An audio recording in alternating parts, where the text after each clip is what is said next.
Was Gurimo about to defeat Yugi, a new evil, by TGS Anime? Now, we're starting to get into some of the duels that I have no idea about what they are, what happened within them. Season 4 is kind of a blur to me because it was on at the time, like Code Lyoko was as a kid, where like sometimes it was watchable, sometimes it wasn't, and I ended up missing most of Season 4. I did go back and watch Season 5 because I've never actually seen all the way through that. The entire Dark RPG was amazing. Diabound is probably one of my new favorite monsters. However, we have a, honestly, blind reaction to Gurimo versus Yugi. Yugi versus Gurimo. Gurimo is the Doma member everyone forgets about. And apparently, so did I, because despite this being the very first duel in the Orichalcos arc, I've left it to very last. Sorry, Gurimo. And this is a shame, because Gurimo came in with a decent strategy to defeat Yugi. Steal the Egyptian god cards, put Obelisk the Tormentor in his deck, buff it with the Seal of Orichalcos, and then profit. It's a great plan. Makes sense. In theory. Spoilers, it doesn't work, since he puts Obelisk up against the Egyptian god-killing trio, Alpha, Beta, and Gamma the Magnet Warriors. These guys are insanely good against Egyptian god cards. Is there a scenario where Yugi loses the first ever Orichalcos duel in the series, thus losing his soul immediately?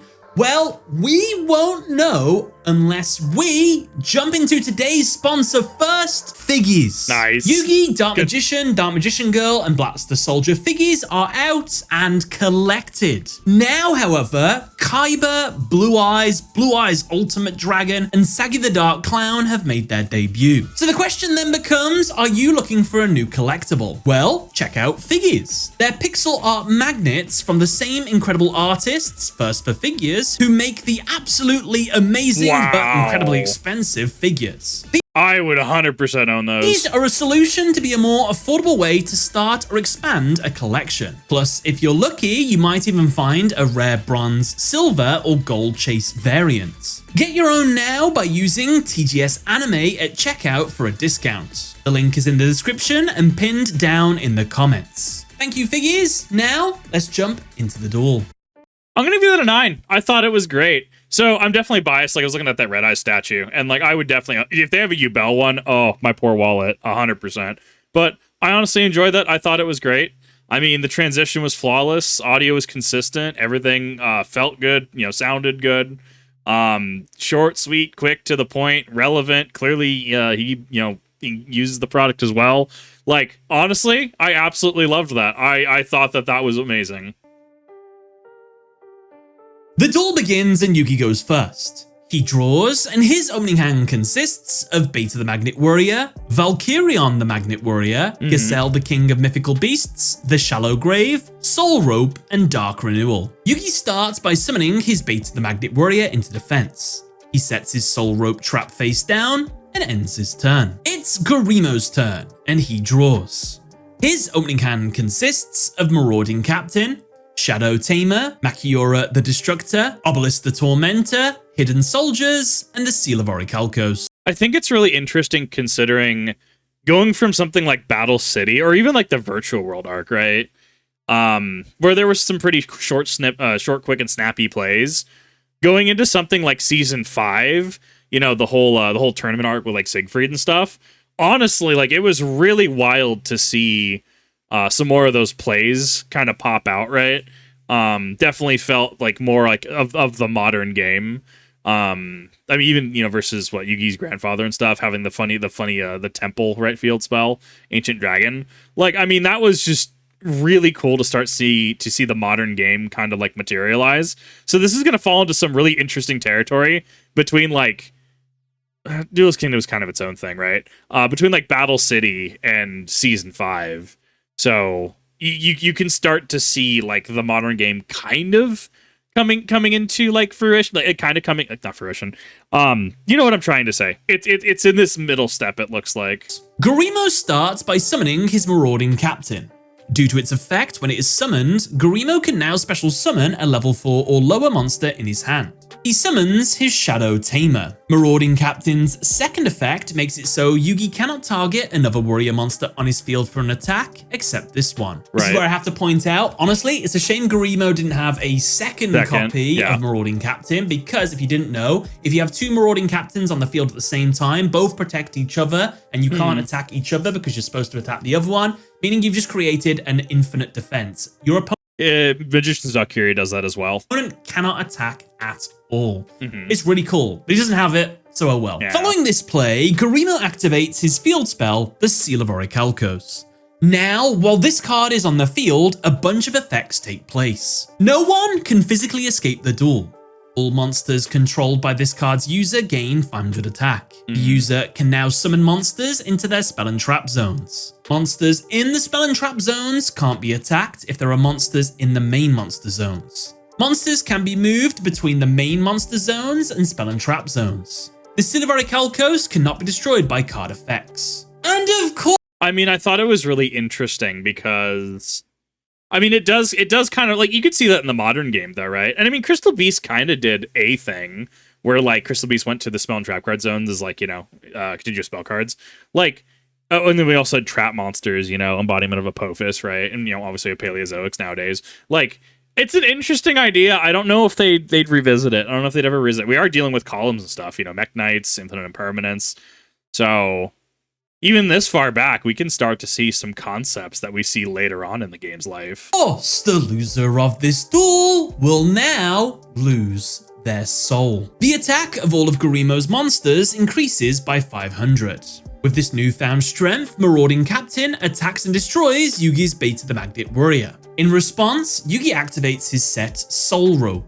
By paying 1000 life points, he can special summon a level 4 or lower monster from his hand or deck. He summons Gamma the Magnet Warrior from his deck into defense. Since Shadow Tamer is unable to attack over Gamma's 1800 defense, Gurimo moves into his main phase 2, sets his Hidden Soldier's Trap face down, and ends his turn. And right off the bat, Gurimo has misplayed. He's got Machiura the Destructor in his hand. Had he summoned Marauding Captain, summoned Machiura the Destructor here instead, then after he destroyed the other monster, when Gamma was summoned to the field, Machiura could have easily dealt with it. He would never be able to get all 3 of the Magnet Warriors on the field at the same time now. He'd never be able to go into his Valkyrie and the Magnet Warrior. So that would actually cause a huge ripple effect for Yugi, and he probably would have lost the duel a lot sooner. I thought Machiura, you have to understand, I'm a Yu-Bell player. I'm a filthy Yu-Bell player, and everything I use is Fiend.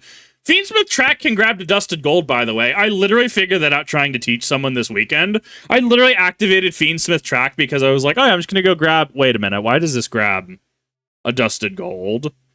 So that's going to be silly. I don't know what to do with that yet, but that's going to be silly. Oh, God, sorry. Modern gameism. Like... I had to check that Machiura wasn't Fiend. I had to check that it's actually Warrior. Why can Rhoda grab... Yes, it's nerfed nowadays. It was on the ban list for a hot minute. Yes, it is errated, right? But, like... Bro, Rhoda could just grab this. That's actually disgusting. But I will defend Gurimo. He has Hidden Soldiers. That card can only summon a dark monster. Machiura is the only thing it can summon, so I understand why he didn't want to bring it out so early. However, now knowing what happens, in hindsight, yes, it was a misplay. It's back to Yugi, and he draws Alpha the Magnet Warrior. He summons it. Now, since Yugi summoned a monster, Gurimo can activate his trap, Hidden Soldiers. This lets him special summon a level 4 or lower dark monster in his hand. He summons Machiura the Destructor. Yugi activates his Shallow Grave spell, which lets both himself and Gurimo summon a monster in their graves into defense. Yugi summons his Beta the Magnet Warrior back to the field, while Gurimo gets nothing since his graveyard is empty. Now, with all 3 Magnet Warriors on the field, Yugi tributes Alpha, Beta, and Gamma to special summon Valkyrion the Magna Warrior from his hand. Yugi moves into his battle phase and orders Valkyrion to attack Marauding Captain, since it is the only monster that can be attacked. Only viable target. Destroyed.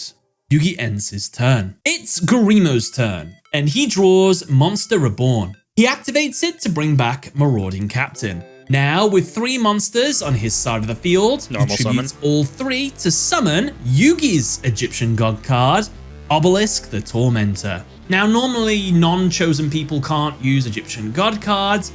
However, the Seal of Orichalcos allows Gurimo to control it to a certain degree. It causes him a lot of strain, but he is able to control it. And this is just a random question. I thought there was a rule that said that people couldn't steal Egyptian gods from each other. There had to be one in a duel in order to take them. That's why like Marek never just like took them by force or something. But I feel like I might be making that up. Let me know if that's an actual legit rule or I'm just crazy in the brain.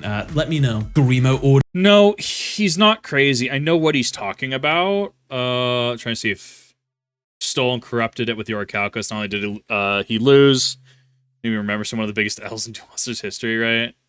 I know exactly what he's talking about, but I'm not seeing a comment on it. No, so like, yeah, that's...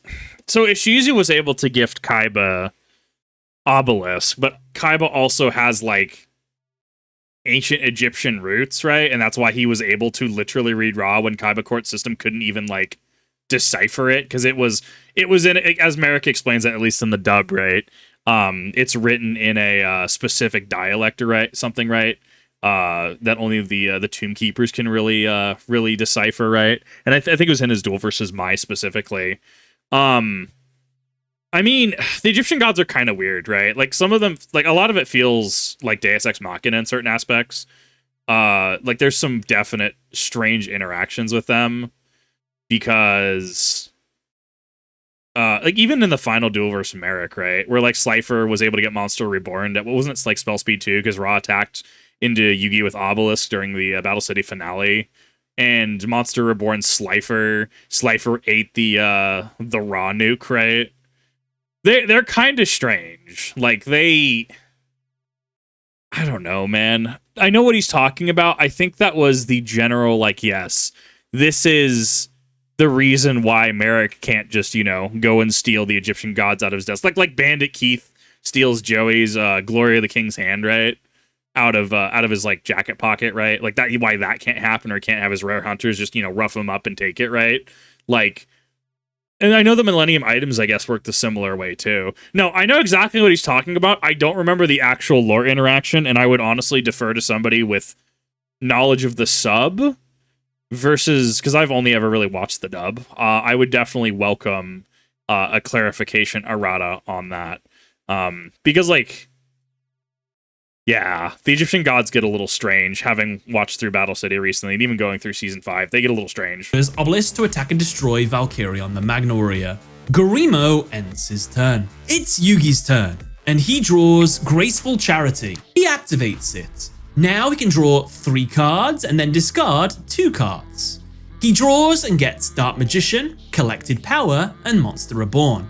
He discards Dark Magician and Collected Power. Yugi summons his Gazelle into defense and then sets his Dark Renewal face down. It's Gurimo's turn, and he draws Bronze Knights. He sets it face down immediately and then moves into his battle phase and orders Obelisk to attack and destroy Gazelle. I wonder if, because I don't know enough about the background, I watched a really wonderful piece recently about the alchemical,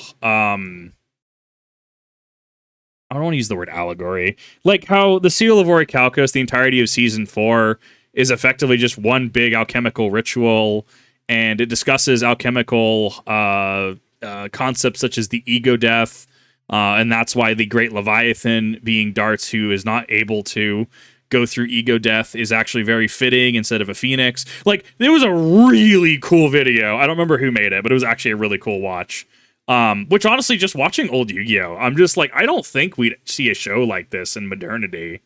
There's like, even with the censorships and stuff, like on like Black Illusion Ritual and stuff, like, man, there's a lot of occult like isms and stuff in it, which is probably why I love it so much. It's really dark, but it also focuses like, and this is where I had to justify it versus like modern media and stuff I've seen, where like it does focus on really wholesome themes like friendship, like loyalty, being the underdog, right?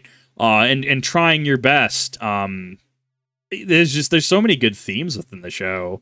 So as an adult, I think I just have a better appreciation of it now that I look at things like, Bakura's Battle City deck, his occult deck, or I'll look at things like the Seal of Orichalcos, and how it's designed, right? I just a lot of it is, or like I mean, the even in the dub, the actual like forging the Millennium items is pretty on the nose, right? But it's been very, very fascinating to go through as an adult. With no more plays, Gurimo ends his turn. Now, I want to defend Yugi here because it looks like all Gurimo needs to do is just draw like a 1300 attack point monster, attack, destroy Gazelle, then attack with Obelisk directly to win the duel. However, Yugi is actually quite well defended here. With Dark Renewal set, he can just tribute the monster Gurimo summons along with his Gazelle to summon Dark Magician into defense, meaning Yugi would have survived another turn. The same goes for if Gurimo somehow managed to get two monsters out on the field together in order to use Obelisk's effect. Yugi could just use Dark Renewal to remove one of the monsters, so Yugi, well, he was pretty well set up here. It's back to Yugi, and he draws Brave Attack. With all the pieces... So before we move on, right, because this is actually why I got into the alchemical topic. So Bronze Knight, I wonder if that's playing into the concept of alchemy. I don't know enough about Season 4. Like, if you look at, like, Professor Banner from, like, GX, right? Like, he had Salamander the Steel, right? Like, he had a bunch of, like, alchemical, like, components. Like, that was kind of his shtick, right? So... But I mean, GX was also kind of like super campy. It's actually why I really love GX, because it was really campy in a lot of ways. The dub, the Big Lebowski or whatever, right? God. The clip of him in the dub that's just like talking about uniforms. He's like, you see, uniforms are just a product of the system, man. I'm like, oh my God, as an adult, this makes me just, this is great. This is art. Like, this dub team just took an actual like W. This is amazing. 10 out of 10.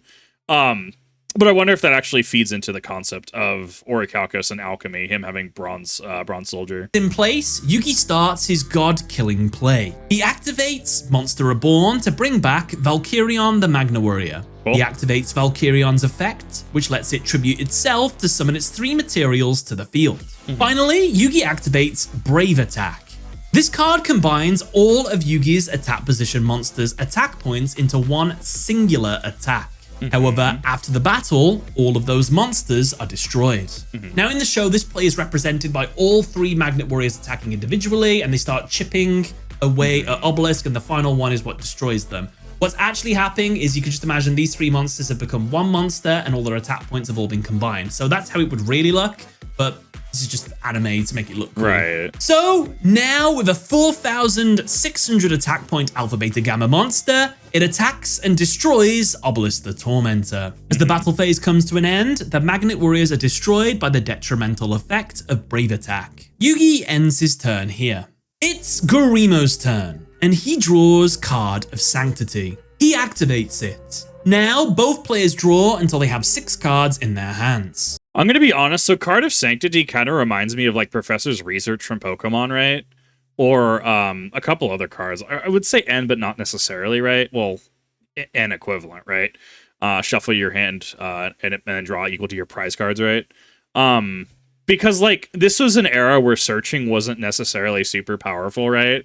Like if I play Yubel, right? We've gone through some of the combo, right? Where it's like Dark Beckoning Beast ends up searching out Opening Spirit Gates ends up searching out Dark Beckoning Beast.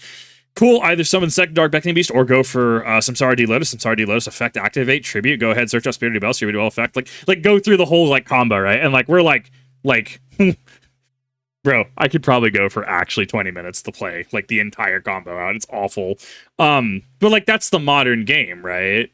So you think with the constraints like that, with things like Fiendsmith, with so much, you know, hard searching in the game and stuff, Sky Striker engage at 3 for whatever reason, because Sky Striker, as someone who plays Sky Striker, because Sky Striker, like, it's definitely one of those things you look at, and it's like, the game functioned inherently differently, and that's why cards like this, and Card of Sanctity, right, in the TCG, didn't do near what this did. But this is why things like in the anime, 1, they help move the plot along, right, help to refill your hand.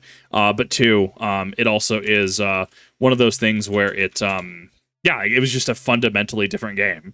I'm like TCG play. I'm like, it's like a 10-cent card for like a common. What does it do? Remove all cards in your hand. Sorry, it's a super rare. Remove all your cards in your hand and your field from the game. Draw up to 2 cards from the deck, right? Like, they have to severely nerf this thing to even let it see play. But it's just interesting because like it's old game is old. The game functioned inherently differently back then.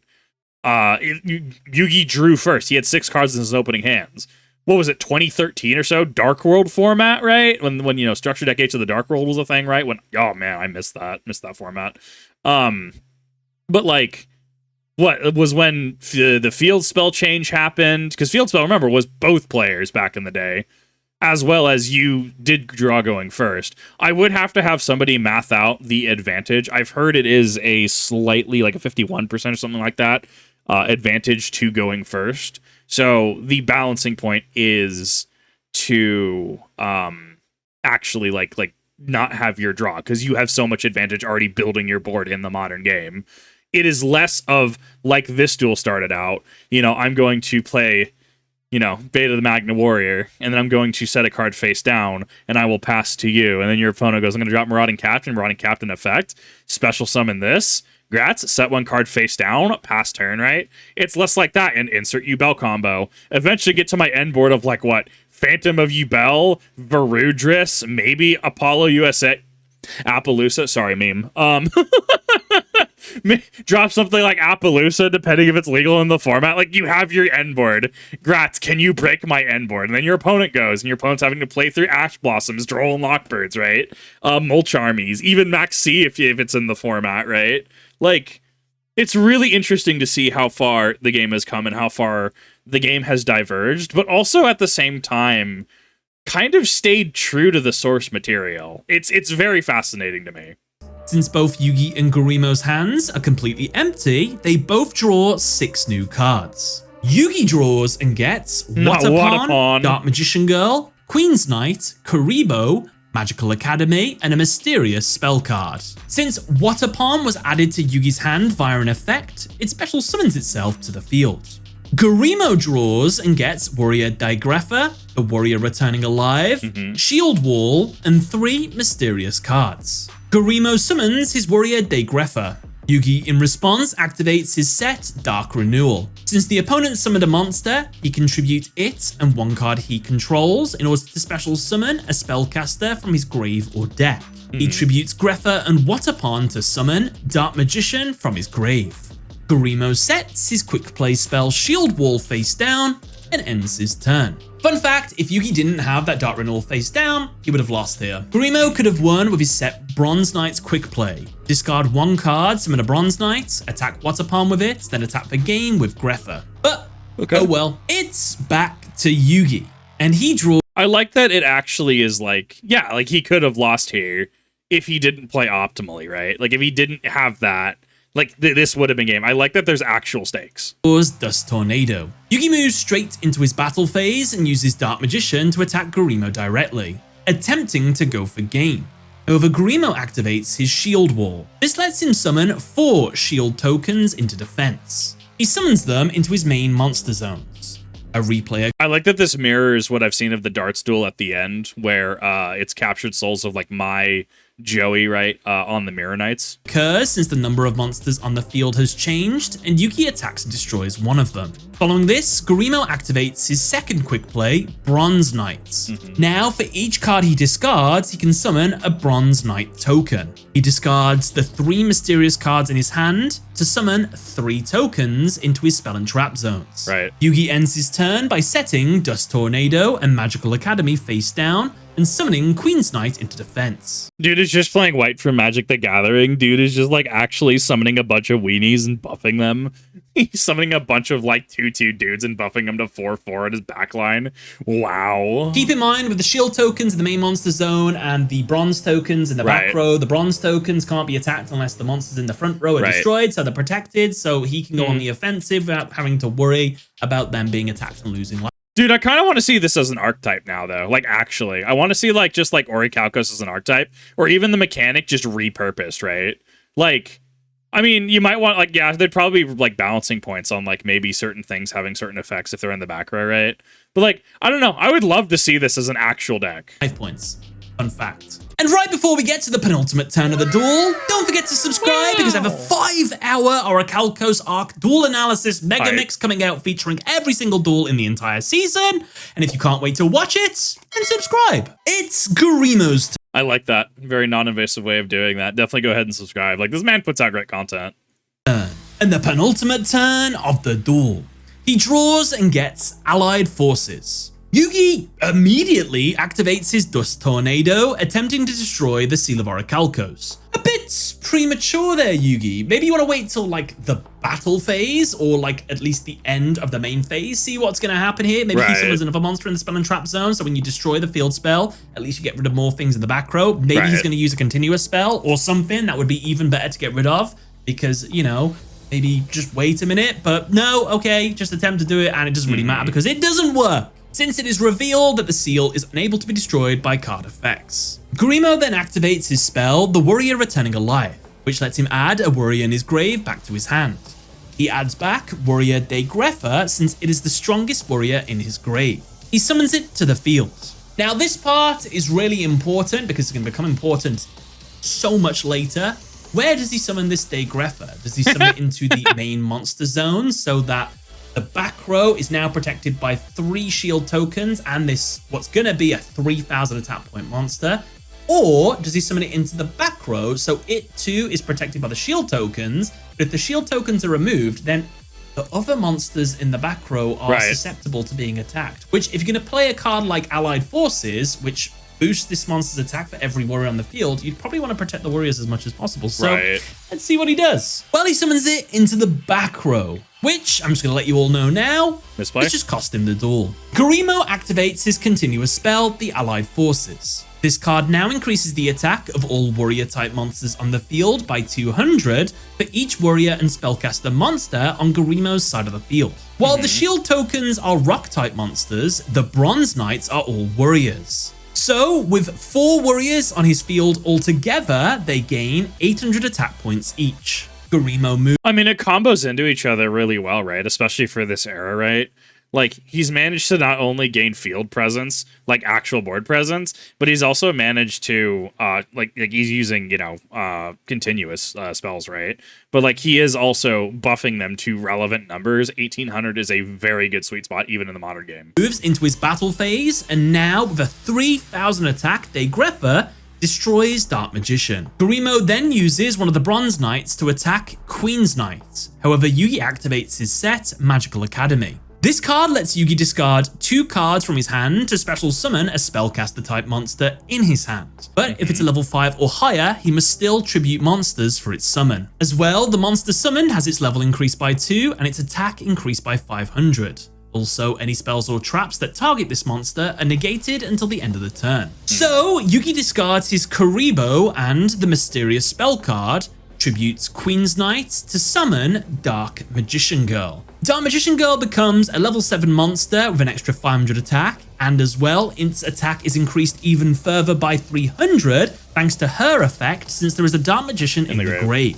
Since the Bronze Knight tokens are too weak to attack over Dark Magician Girl, Gurimo ends his turn here. Now, Yugi is in a bit of a pickle here. He has to draw something on his next turn, or else he's losing on Gurimo's next turn, since Dark Magician Girl just gets ran over by Greffa, and all the knights just obliterate Yugi's life points. Will Yugi be able to do the top deck of the century? Yes, he draws the exact card he was looking for right here. It's Yugi's turn, and the final turn of the duel. He draws and gets Diffusion Wave Motion. He activates it immediately.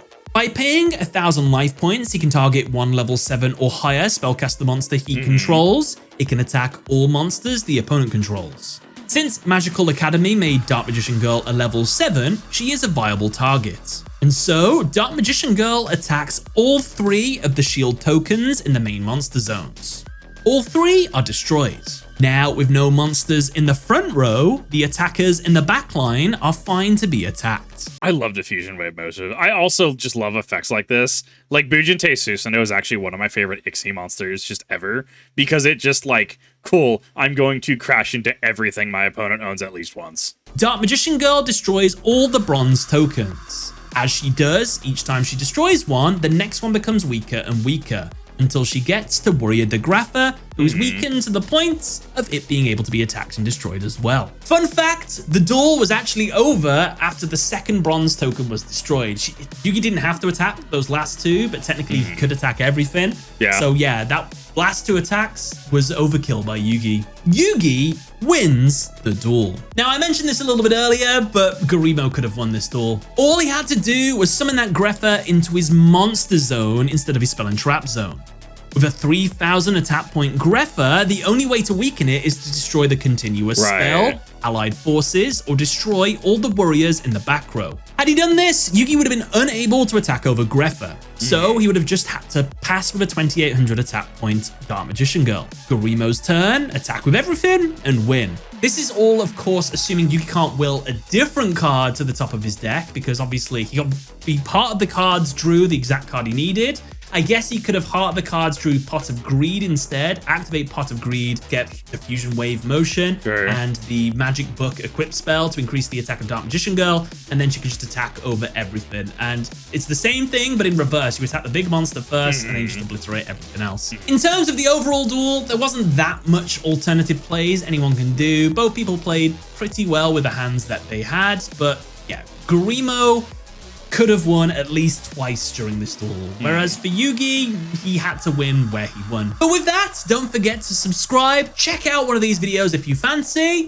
Other than that, thank you all for watching. Catch you later. I mean, honestly, it seems pretty insular, and I like the description and the breakdown on this. I actually thoroughly enjoyed this. Thank you, TGS Anime, for another amazing video, especially for a duel that I honestly just don't remember. And honestly, this you start to see as like the modern games start to actually come out in this. I do have a question, as I know there are people here who are also classy purveyors of Yu-Gi-Oh content. I'm looking to double sleeve all my stuff because I'm that guy. But Dragon Shields, so I use the Dragon Shield inners, but Dragon Shield like standard, just like JP sleeves, they have too much variance. Like I don't know if it's the quality control, I don't know what it is. Some go in pretty easily, others it's nigh impossible to try to double sleeve. So I was very curious if there was a double sleeve brand out there that worked better with the Dragon Shield inner sleeves to be able to double sleeve stuff, whether that's, you know, Vtuber or a specific brand like Katana or something. Just looking for feedback while we're on this subject of that, because I'm double sleeving like everything that I use because I'm that guy and I'm extra that way. But this is honestly awesome. I thought that this was a really good video. Thank you, TGS Anime, for another amazing upload. I absolutely love this. And you should definitely go ahead and check out TGS Anime as well, because I can tell you historically, like the whole Zark video, the entirety of that was just copyrighted. If it's copyrighted on my end, this is speculation take. This was the massive shaker of salt. Might be copyrighted on his end. He put a lot of work into stuff like into that, you know, and the videos he puts out. So I think it'd just be really cool if you went over and subscribed, wink, wink, and you know, watch his content, wink, wink, especially because it seems across the board people's metrics are down. And, you know, we want to definitely reward good content on the platform, right? But thank you everyone for watching. I really do appreciate it. I will catch you in the next one.